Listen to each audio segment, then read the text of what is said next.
안녕하세요. 파밀리랩의 미국 의치의학대 컨설턴트 정문호입니다. 저는 대학은 에모리 대학에서 졸업을 하고 지금은 이스턴 버지니아 메디컬 스쿨에서 의대를 졸업하고 여기서 인턴 이어를 마무리하고 내년에는 필라델피아 영상의학을 전공하러 갑니다. 저는 지금 여기서 애드미션과 튜터링이랑 멘토링을 업무를 하고 있습니다. 미국 의대, 미국 치대 입학, GPA, MCAT, TET 물론 엄청 중요합니다. 그거는 근데 문제는 모든 경쟁 스펙 중에서 일부일 분야 중 일부일 뿐입니다. GPA, MCAT, TET 같은 경우는 여러모로 보자면 그냥 성적이죠. 근데 미국은 보통 보면 이제 홀리스틱하게 well-rounded 캔디데이트 뽑는 걸 뽑기 때문에 메디컬 액티비티나 뭐 쉐도잉, 리서치 아니면 레코멘데이션 레터나 이런 클리니컬 익스피리언스가 되게 엄청나게 많이 갈립니다. 예를 들어서 러시 같은 대학 같은 경우는 제가 알기로는 한 1000시간의 클리니컬 아워 익스피리언스가 필요하고 뭐 다른 학교도 그런 케이스가 많습니다.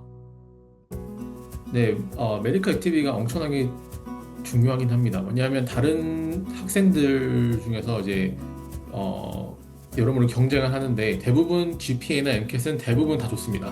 거의 다 뭐 3.7은 거의 다 대부분 넘고 MCAT도 거의 한 112점을 다 넘는데 거기서 이제 어떤 학교들은 이제 어느 정도 점수가 넘어가면 그 점수에 대한 중요성을 많이 안 둡니다. 왜냐하면 솔직히 3.7이나 3.8이나 3.9나 GPA에서 크게 차이 나는 것도 아니고 MCAT 같은 경우도 이제 여러모로 뭐 512점에서 뭐 515점, 16점, 17점까지 뭐 물론 차이가 있지만 근데 어떤 학교들은 되게 그 차이를 되게 중요시 안 두고 그 다음으로 두는 건 이제 메디컬 액티비티 뭐 리서치를 했냐 안 했냐 아니면 클리니컬 익스피리언스를 했냐 안 했냐 이런 게 되게 중요시하는 분야가 그런 의대들 되게 많습니다.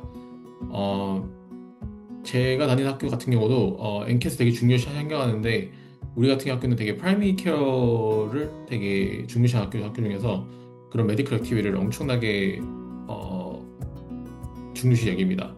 다른 학교도 마찬가지로 그렇고요. 대부분 이제 높은 학교 같은 경우는 이제 뭐 예를 들어서 이제 아이비리그 있는 그런 학교들은 대부분 이제 그런 리서치 쪽으로 이제 더 중요시 생각하고요.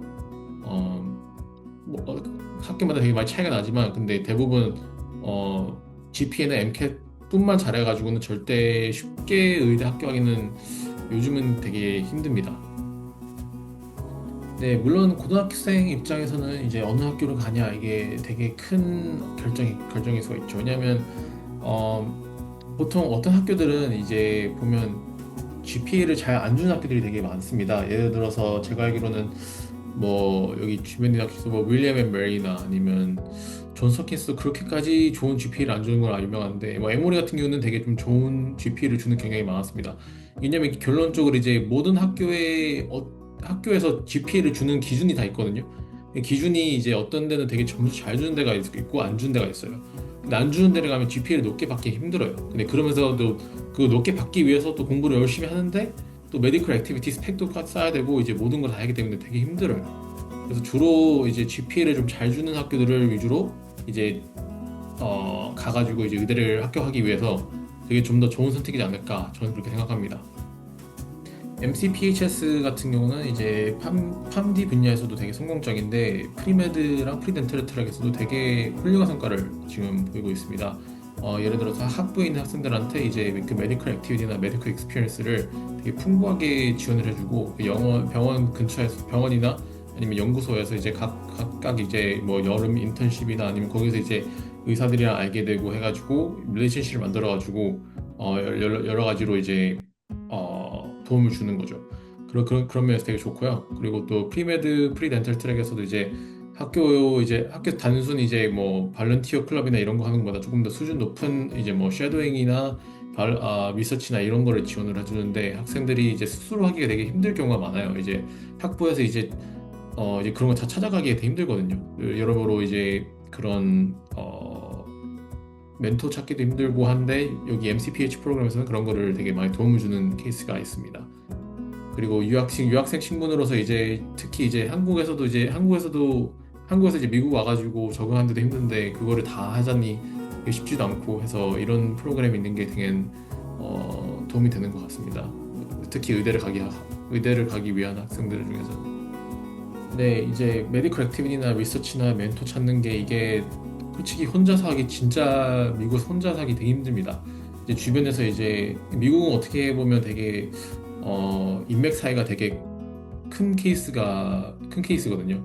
예를 들어서 이제 저 친구 중에서도 이제 어디서 리서치를 하다 보니까 그 리서치에서 어떤 다른 사람 만나가지고 그 리서치하면서 이제 한 1년, 2년 하면서 그 의사님이 같이 얘가 아주 훌륭한 친구구나 해서 그 의사님께서 여기 어드미션 커뮤니티에다가 이 친구를 추천해 준 거예요. 근데 이 친구가 여러모로 뭐 MCAT GPA는 그냥 평균 정도 했는데 결론적으로 1차에 되게 쉽게 합격하고 되게 지금 잘하고 있어요.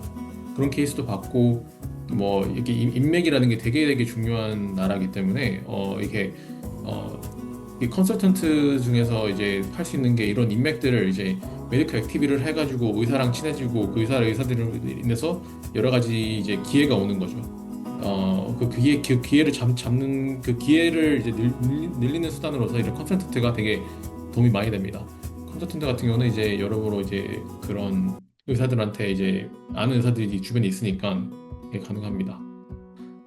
네, 물론 의대 가고 치대 가고 되게 힘듭니다. 진짜 여러모로 이제 점수뿐만 아니라 메디컬 액티비티도 해야 되고 인맥도 쌓아야 되고 리서치도 해야 되고 진짜 너무너무 해야 될 게 많은데 이제 천천히 한 개 한 개씩 이제 성적부터 이제 일단 성적부터는 무조건 잘해야 됩니다. 성적이랑 MCAT이랑 이거는 이제 절대 바꿀 수 없는 그런 이제 한 번 GPA를 받으면 절대 바꿀 수 없고 MCAT도 이제 뭐 여러 번 많이 치면 안 좋으니까 이제 한 번이나 한 두 번이나 세 번까지는 쳐도 괜찮은데 그것까지 물론 점수 잘 받는 게 그건 딱 정해진 거니까 그걸 우선시 해가지고 열심히 하면 물론 그게 제일 중요시하고 나머지 이제 메디컬 액티비티나 이런 리서치를 쌓아가면 이제 물론 다 할 수 있습니다.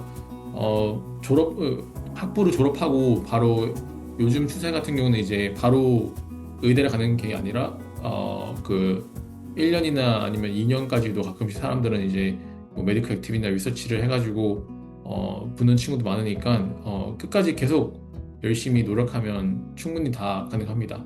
저도 이제 원래 처음에는 이제 컴퓨터 공학을 전공해가지고 컴퓨터 공학에서 이제 그런 컴퓨터 사이언스 일을 좀 하다가 이제 그 커리어를 바꿔가지고 이제 의대를 간 케이스인데 저도 한 4년 동안 이제 대학 학부 졸업하고 이제 다른 일 하다가 이제 의대 간 거라서 여러모로 저도 처음에 되게 힘들었는데 이게 꾸준히 계속 하다 보면 다 됩니다.